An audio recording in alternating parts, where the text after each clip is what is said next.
अस्सलामुअलैकुम नाजरीन, आप देख रहे हैं HY न्यूज़। हल्के महबूब नगर के ZPTC, MPTC, MPP, नायब MPP और कोऑप्शन मेंबर की कल मियाद ख़त्म होने के मौके पर उनकी खिदमात के एतराफ़ में महबूब नगर मरकज़ में वाक़े BRS पार्टी दफ्तर में तहनीती इजलास मुनक़्क़िद किया गया। इस इजलास में साबिक़ वज़ीर डॉक्टर V श्रीनिवास गौड और MLC नवीन रेड्डी ने शिरकत करते हुए इन्हें तहनीत पेश की और मुबारकबाद दी। इस मौके पर साबिक़ वज़ीर डॉक्टर V श्रीनिवास गौड ने कहा कि लोगों ने कांग्रेस के झूठे वादों पर यकीन करते हुए कांग्रेस को अपना वोट दिया और अब लोगों को अपनी गलती का एहसास हो रहा है।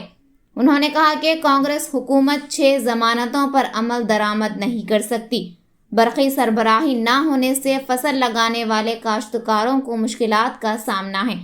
उन्होंने कहा कि जो कायदीन और कारकुन पार्टी के साथ खड़े रहेंगे उनका मुस्तक़बिल दरख्शां होगा और अपनी गलतियों को सुधारते हुए लोगों के दरमियान में रहें और उनके मसाइल हल करें।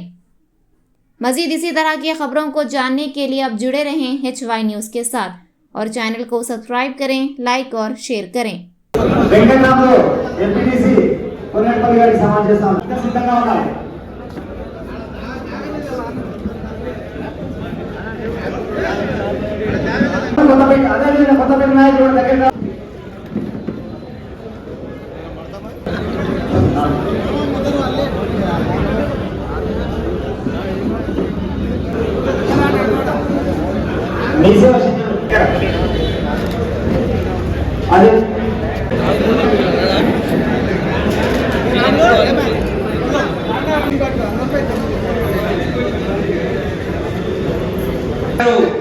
నవీన్ కుమార్ రెడ్డి గారికి ఘనంగా అందరి మధ్యలో సన్మాన కార్యక్రమం నిర్వహిస్తున్నారు. అందరు సపోర్ట్లతోటి అన్న ఘనంగా, ఎందుకంటే ఒకే ఎమ్మెల్సీ మనకు ఇప్పుడు గెలవడం ఇంత దాంట్లో కాబట్టి అందరి కోరుకుంటాను. అందరు సపోర్ట్. ఎమ్మెల్సీ గారు మన మాజీ మంత్రివర్యులు శ్రీనివాస్ గౌడ గారిని కూడా సన్మానించడం జరిగింది. మా లక్ష్మయ్య గారు మాట్లాడుతున్నారంటే ఓటమి గురించి మాట్లాడారు. ఓటమికి కారణము ఎవరు కాదు, గుర్తుపెట్టుకోండి. ఒకసారి మీరు ఆలోచన చేసి నేను చెప్పిన మాట వాస్తవం కాదా అని. మా వెంకటేష్ ఇంకా మా సర్పంచ్ గారు మాస్టర్ అనేక ఉద్యమాలు జరిగారు. నేను చెప్పిన విషయం వాస్తవం కాదా అని చూడండి. ఓటమికి కారణం ఎవరు కాదు, కారణం ఒకటే, అబద్ధపు ప్రచారాలు. అబద్ధపు ప్రచారాలను నమ్మి మోసపోయి ఓటేసింది తప్ప ఏదో వస్తుందని ఆశతో పేదవాళ్ళు ఇంతకన్నా బాగా దొరుకుతుంది కదా, ఇంత వచ్చి ఇంకెక్కువ వస్తుందని ఆశతో తెలియక భ్రమలో మోసపోయి ఓటేసింది తప్ప ఇట్లా జరుగుతుంది ఎవరు ఊహించి ఓటు అంటే ఈ రకంగా జరుగుతుంది 8 నెలలని తెలిస్తే మాత్రం ఆ పరిస్థితి వచ్చేది కాదు. నేను చెప్పిన దానిలో వాస్తవంగా చూడండి. కాంగ్రెస్ ఓటు వేసిన వాళ్ళని ఎందుకు వేసామని అడగండి. ఒక రైతు ఏం చెప్తున్నారంటే 15,000 ఇస్తారని సార్, 15,000 ఇచ్చినప్పుడు మాకు ఇంత 10,000 ఎక్కువ కదా అని వేసినాం సార్ అని చెప్తారు. మహిళలను అడిగితే ప్రతి మహిళకు 2,500 ఇస్తారని కదా సార్, మరి మాకు ఇంత ఆదాయం అయితే వేసినాం సార్ అని. 200 నుంచి 2,000 చేసినా అడిగితే 6,000 చేస్తాను బిడ్డ, 6,000 చేస్తారని చెప్పి చెప్తారు. ఇక రకరకాలుగా ఎత్తుపోతుంటారు. మా యాదవులు అడిగితే డైరెక్ట్ 2 లక్షలు బ్యాంకులు చేస్తామన్నారు. మీరేమో డీడీ కట్టి బ్యాంకులో తిరగాలి, ఎప్పుడో వస్తుంది, 4 రోజులు అవుతుంది, వీళ్ళేమో 2 రోజుల్లోనే బ్యాంకులు వేస్తామన్నారు 2 లక్షలు కదా అని చెప్పి మా యాదవులు చెప్తారు. ఇక మా తల్లిదండ్రులు అడిగితే మీరు ఊరికి 10 మందికి 20 మందికి ఇస్తారు, వాళ్ళు మొత్తం పడేదాన్ని బ్యాంక్ అకౌంట్లో పైసలు చేస్తారు అని వాళ్ళు చెప్తారు. బీసీలను అడిగినా, ఎస్సీలను అడిగినా, ఎస్టీలను అడిగినా, మైనార్టీలను అడిగినా, ఏ వర్గానికి రైతులను అడిగినా ఇవాళ ఏ వాళ్ళు ఎవరో మీకు తెలుసు. 3-4 వర్గాలు. మా ఉద్యోగస్తులు కూడా దేశంలో అత్యధిక పిఆర్సీ ఇచ్చినా లాస్ట్ పిఆర్సీ మాకు ఇచ్చే పిఆర్సీలో 5% ఇచ్చారు, మొత్తం ఎక్కువ ఇచ్చిందే బాగుండే, మరి వాళ్ళు వస్తే ఇంకా ఎక్కువ ఇస్తారేమని చెప్పి డిఏలన్నీ వస్తాయి ఇమ్మీడియట్ గా అనుకున్నాం. ఈరోజు అర్థమైంది. ఒక్క డిఏ వాళ్ళకి ఉద్యోగులకు అర్థమైంది. రైతు బంధు నాటేయకముందే పడుతుంది, రైతు బంధు వస్తుంది అర్థమైంది. కరెంట్ ఎప్పుడు ఉంటుందో ఎప్పుడు ఊడుతుందో తెలుస్తలేదు, వాళ్ళకు అర్థమైంది. మహిళలకు అర్థమైంది. బస్సులో తిరుగుతూ కొట్లాడుకుంటుంటే ఆ మహిళలకు కూడా తెలిసిపోయింది. ఇలా వర్షాకాలం స్టార్ట్ అయింది, బోర్లు ఎండిపోయినాయి. 10 సంవత్సరాల్లో ఈ మహబూబ్నగర్లో ఎండిపోయిన పొలాలు ఎక్కడ చూడలే. ఇలా పక్కన అనువాడలే 100 ఎకరాలు ఎండిపోయింది, నాయనగర్లో ఎండిపోయింది, జిల్లాలో ఎండిపోయింది. 10 సంవత్సరాలు ఒక ఎకరా ఎట్లా ఎండిపోలేదు, ఇలా ఎట్లా ఎండిపోయింది అని రైతులకు గుర్తొస్తలేదా? చెప్పండి. కరెంట్ ఎట్లా ఉండే, కట్ట బంద్ చేసి ఎట్లా అయిపోయాయి, కట్టుల బంద్ అయితే కరెంట్ బంద్ అయింది. ఎట్లా బంద్ అయింది, మరి ఎందుకు వస్తాయో అర్థమైపోలేదు. ఏ ఆశతో ఓట్లు వేసిన వాళ్ళు మరి ఇప్పుడు ఏం ఆలోచన చేస్తుందో చూడండి. 2 లక్షల ఉద్యోగాలు ఇస్తాము, నెల రోజులలో నోటిఫికేషన్ చేస్తాము జాతీయాలను. ఇలా విద్యార్థులు ఏం ధర్నా చేస్తుంది చూడండి, అమలు నిరాశ చేస్తున్నది చూడండి. ఏ హామీ నెరవేరింది, అన్ని హామీలు నెరవేర్చి అయిపోయినామని చెప్తున్నారు. ఆరోగ్యానికి అమలైందని చెప్తున్నారు. రాహుల్ గాంధీ గారు కూడా మొత్తం అమలైపోయిందని చెప్తున్నారు. మరి ఏం అమలైపోయింది ఒక్కసారి ఆలోచన చేయాలి. పాలించే భార్యని కలిసి షాప్కి ఎట్లయిపోయింది మన సంసారం అంటే. ఇలా చెప్పేటప్పుడు చాలా ఉన్నాయి, భరోసా లేదు, పీరోసా లేదు. ఇలా పెళ్లిళ్ళు చేసుకోవద్దని చెప్పిండ్రు. నవంబర్లో పెళ్లిళ్ళు బంద్ చేసి జనవరి వేసుకోమని చెప్పారు. మా అన్వాడలో మైనార్ మండలంలో 8 పెళ్లిళ్ళు వాయిదా వేసుకున్నారు, తులం బంగారం వస్తుందని చెప్పి. జనవరి ఫిబ్రవరిలో పెళ్లిళ్ళు వేసుకున్నారు. బాగా గుర్తుంది, ఒక పెళ్లికి పోయినా వచ్చిందా తులం బంగారం అంటే తప్పైంది సార్, మోసపోయినా ఉంది. అంటే ఎవరైనా ఆలోచన చేయాలి. ఓటు వేసే ముందు రైతు ఆలోచన చేయాలి.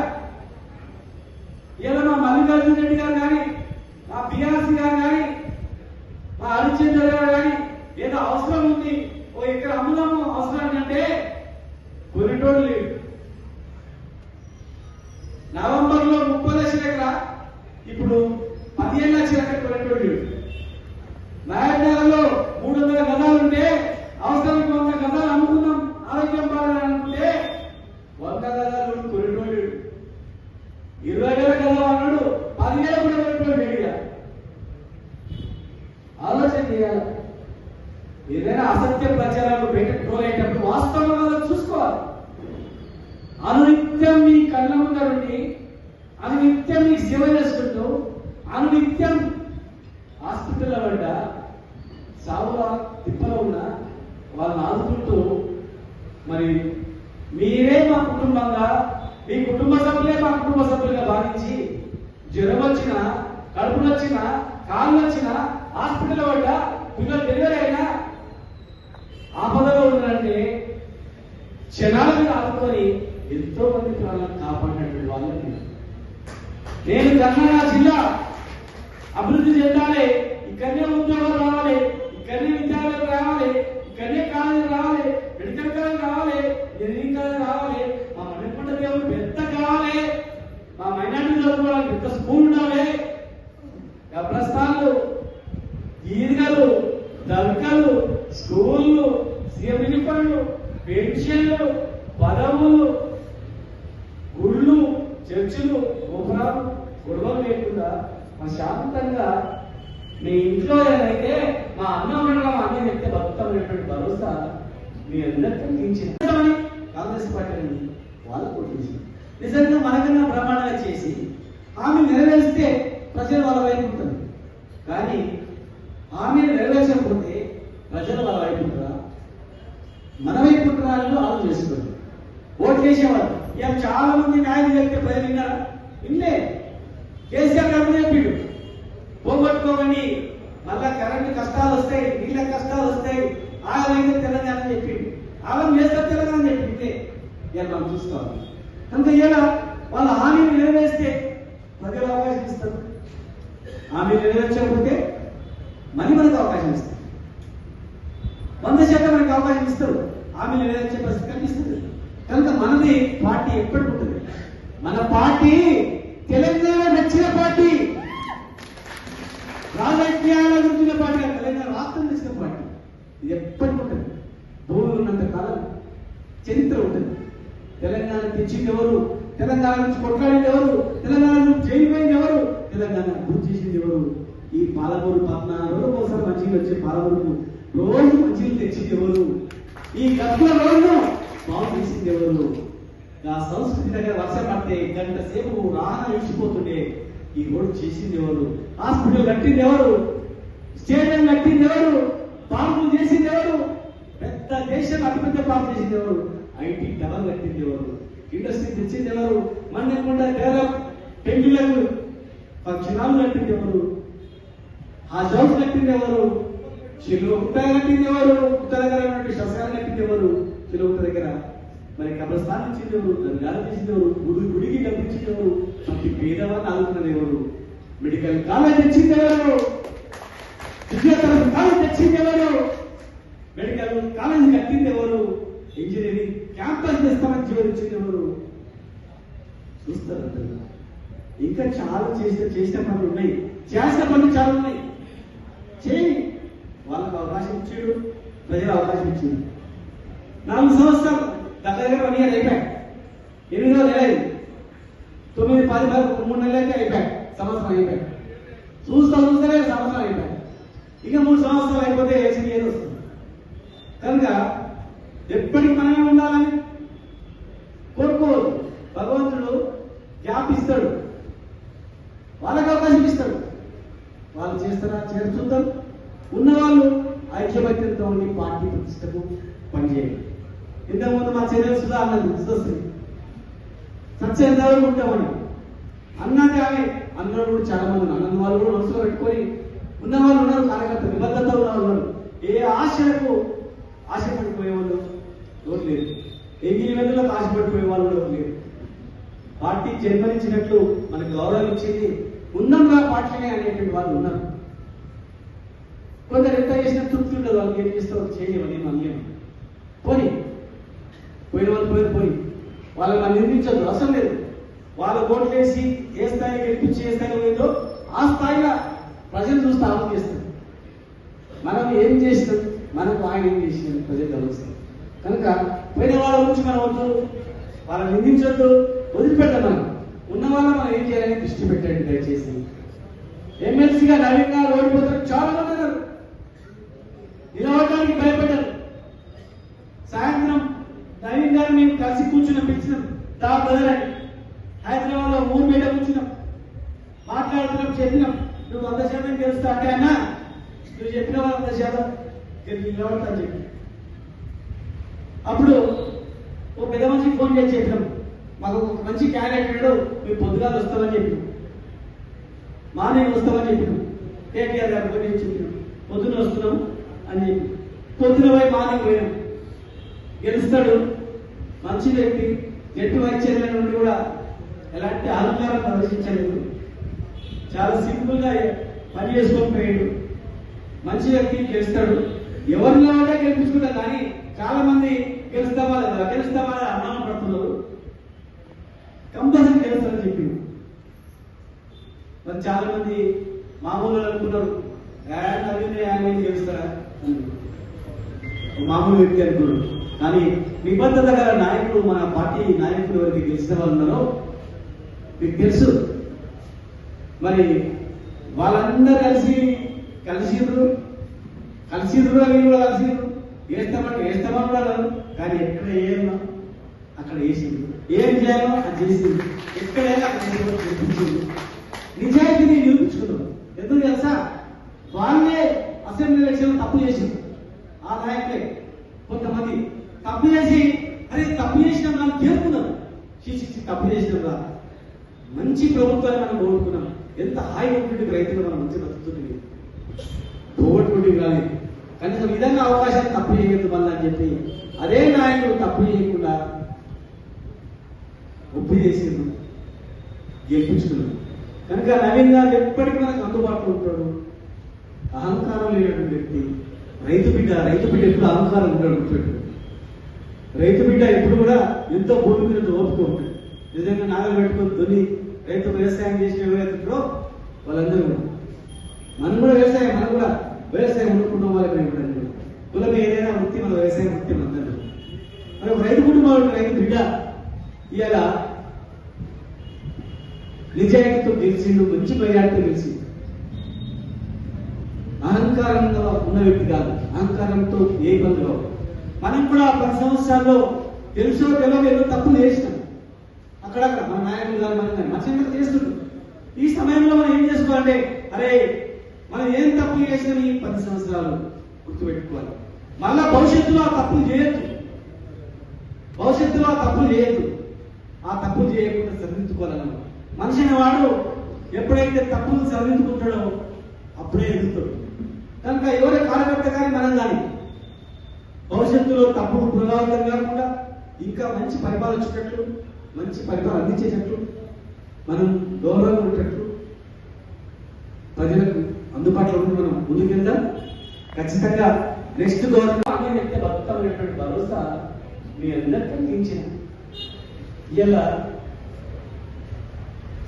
నేను ఓడిపోయిన నాకు బాధ ఏం లేదు. నా బాధ ఏమైనా ఫోన్ చేశాను హాస్పిటల్ ఉండగానే ఎట్లా మరి ₹1,00,000 ఎట్లా చేస్తారా? నేను ఎమ్మెల్యేల మంత్రి నుండి చెప్పేదో చెప్పి యజమానులు మాట్లాడి మాఫ్ చేపిస్తుంది. ఎవరు మాట్లాడి నాకు కాలేజ్ సీట్ కావాలి ఎట్లా సిబిఐ నుంచి ప్రతి కాలేజీలో సీట్ ఇచ్చిన ఫ్రీగా. నబ్బర్తాండలో కావాలి ఎంబీబీఎస్ ప్రైవేట్ కాలేజీలో ఎంబీబీఎస్ అందిస్తున్నాం. మా కాలంలో చదివించినాం, బీఫార్మసీ చదివించినాం. వందల మందికి ఆరోగ్యాన్ని బతికించినాం, కాపాడుకున్నాం, భూమి మీద తెచ్చినాం. మహబూబ్ నుంచి బతుకరీన చూపించాలని ఇండస్ట్రీస్ ప్లాన్ చేసినాం. పెద్ద ఇండస్ట్రీస్, పెద్ద హాస్పిటల్స్.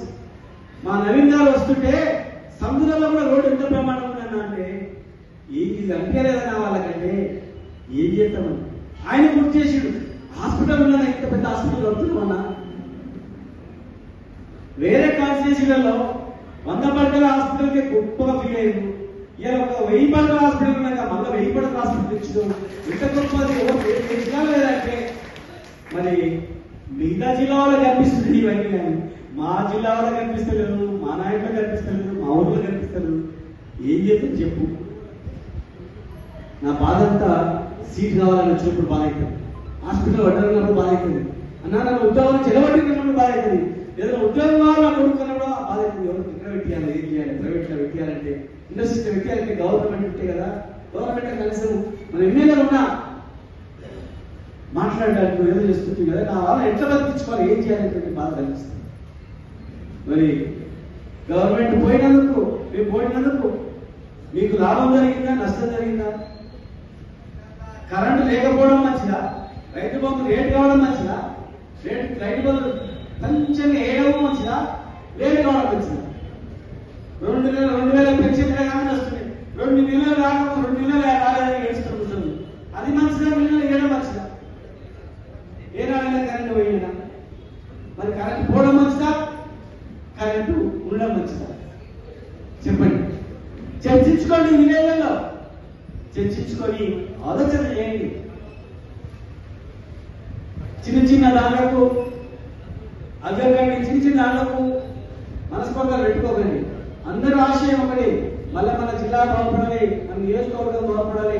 ఇంతకుముందు నవీన్ గారు చెప్పినట్టు కుల మతాల మీద ఈ మహిళలు అలవాటు కొన్ని ఏం నుంచి అలవాటు కుల మతాల మీద పునాదుల నుంచి రాజకీయం చేయడం అలవాటు. అది మంచిది కాదు, ఎవరు కూడా అది మంచి పద్ధతి కాదని దాన్ని ఎవరు ఎదగలేరు. తాత్కాలికంగా సంతోషపడుతారేమో, తాత్కాలికంగా వాళ్ళకు పైశాచికానందం పొందగలుగుతారేమో.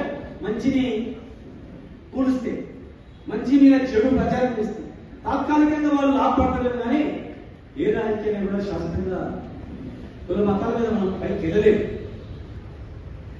మేము ఇప్పుడు ఏ హోదాలో ఉన్నా మా చేతనైనంత అప్పుడు ఎక్కువ పని చేసినాం, అధికారం ఎక్కువ సీట్లు ఇప్పించాం, ఎక్కువ ఆరోగ్యాలు ఇచ్చాం. ఇప్పుడు మాకున్న శక్తి మేరకు ఇప్పుడు కూడా అనిత్యం నీ గురించి ఆలోచన చేస్తూ తప్పించడం తప్ప ఏం లేదు. కనుక ఉన్నవాళ్ళు పోయిన వాళ్ళు పోని. మీకు తెలిసి ఇక్కడ ఎంతమంది వార్డు మెంబర్ కౌన్సిలర్ ఓడిపోతే నువ్వు ఎందుకు భయపడతావు, కోఆప్షన్ మెంబర్స్ తప్ప అని చెప్పి ఇచ్చినాం. చిన్న పోస్ట్ ఓడిపోతే పెద్ద పోస్ట్ పెట్టడం అని చెప్పి ఎందుకు, నా వ్యక్తి కళ్ళకు వీళ్ళు తెచ్చుకోవద్దు, నా వ్యక్తి అరే ఓడిపోయిన బాధపడద్దు, నాకు అవకాశం దొరికితే ఓడిపోయినా కానీ ఎక్కడో దగ్గర గౌరవం ఉన్నట్టు చేద్దామని చెప్పింది. మన పార్టీ నుంచి లబ్ధి పొందినలే కానీ మన పార్టీ నుంచి నష్టపోయిన ఒక్కరు కూడా ఉండరు, ఒక్కరు ఉండరు. పార్టీకి నష్టం చేస్తే తల్లికి నష్టం చేసినట్టే. తల్లి లాంటి పార్టీని ఎదిగి తల్లి లాంటి పార్టీతో పదవులు తెచ్చుకొని మనం వదిలిపెట్టి ఎక్కడో పోయామంటే తల్లి పెంచినాక తల్లి విడిచిపెట్టి ఎక్కడ హాస్టల్ విడిచిపెట్టాం, రోడ్డు మీద విడిచిపెట్టాం, చూస్తుంటాం. తల్లిని తీసుకుపోయి బాస్తాలు విడిచిపెట్టిపోయిందని, తల్లి విడిచిపెట్టి అనాథాలు విడిచిపెట్టిపోయిందని చేస్తున్నామని. అంటే కన్నీ పెంచి పెద్ద చేసిన తర్వాత ప్రతిఫలం ఏంటంటే తీసుకుపోయి అలా వదిలిపెట్టిపోవడం. అటువంటి ఎవరి చేస్తారు ఆలోచిస్తారు. ఇవాళ కూడా పార్టీ నుంచి లబ్ధి పొంది పార్టీ నుంచి పైకి వచ్చిన తర్వాత ఎవరైనా వదిలిపెట్టిపోతారో, కన్న తల్లాంటి పార్టీ ఎవరైనా వదిలిపెట్టిపోతారో, కన్న తల్లాంటి పార్టీని ఎవరైతే హృదయంలో కూడా నిర్మిస్తారో, తన మనసులో కూడా సహాయం చేసిన వ్యక్తిని ఎవరైతే నిర్మిస్తారో తాత్కాలికంగా మనం తప్పించుకోపోతామే కానీ శాస్త్రంగా మాత్రం దేవుడిని తప్పించుకోపోలేము. ఇవాళ వారికి ఒక అగ్ని పరీక్ష. ఈ పరీక్ష ఏంటంటే ఎవరు నీ వాళ్ళు తెలుసుకో, నీ వ్యక్తులు ఎవరు తెలుసుకో, నీ మనసులు ఎవరు తెలుసుకో, నీ నాయకులు ఎవరు తెలుసుకో, నిబద్ధత గల నాయకత్వం ఎవరో తెలుసుకో చెప్పింది. ఈ సమయంలో ఎవరి నిబద్ధతలు ఉన్నారు, ఉన్నవాళ్ళు పోయిన వాళ్ళు వాళ్ళ విజ్ఞతగా వదిలిస్తాం, పోయిన వాళ్ళు పోని కాదు వాళ్ళ విజ్ఞత వదిలిస్తాం. పోయిన వాళ్ళు బాధపడుతున్నారు చాలా మంది చెప్తున్నారు, పోయిన వాళ్ళు వస్తామని చాలా మంది చెప్తున్నారు. మరి ఎలక్షన్ తర్వాత ఎవరు రావాలన్నా ఇతరు మాట్లాడతారు చెప్పినాను. కనుక పోయిన వాళ్ళ నుంచి కాదు, పోతుంటారు వస్తుంటారు. రాజకీయ పార్టీ తర్వాత ఎప్పుడు అధికారంలో ఉన్నది ఎవరు కూడా 2 సీట్లు ఉన్నటువంటి ఎంపీ సీట్లు ఉన్నటువంటి భారతీయ జనతా పార్టీ 18 సంవత్సరాలు రాజ్యం ఉంటుంది. కాంగ్రెస్ పని అయిపోయిందన్నారు, మళ్ళా అధికారంలోకి వచ్చింది. ఇలా బీఆర్ఎస్ పని అయిపోయింది అంటున్నారు చాలా మంది. ఎవరి పని కానీ అయిపోలేదు, బీఆర్ఎస్ పని కూడా అధికారం వస్తుంది. ఏ రాజకీయ పార్టీ ఆదరించకపోదు, మంచి చేస్తే ప్రజలు అందరూ ఎక్కిస్తారు. మోసపోయి ఒకసారి ఏదో వస్తారనగానే చాక్లెట్ ఉందా చేతుల లడ్డుస్తా పెద్దగానే చాక్లెట్ కింద పడేసిపోతుంది, లడ్డు నొప్పుతుంటారు. అప్పుడు అదే ఉండదు ఓడుకుంటుంది అని చెప్పారు. మళ్ళీ ఎప్పుడో ఒకసారి మళ్ళీ తేరుకుంటారు, మన వైపు వస్తారు. ఏ రాజకీయ పార్టీ అంతరించుకోబోదు, గుర్తుపెట్టుకోండి. మనం చేసే పట్టణం బట్టి కాలం పొడుగుతూ వస్తుంటుంది. మన మంచి చేసిన 10 సంవత్సరాలు వచ్చినాం, మీకన్నా బ్రహ్మాండంగా చేస్తామని కాంగ్రెస్ పార్టీ అనేది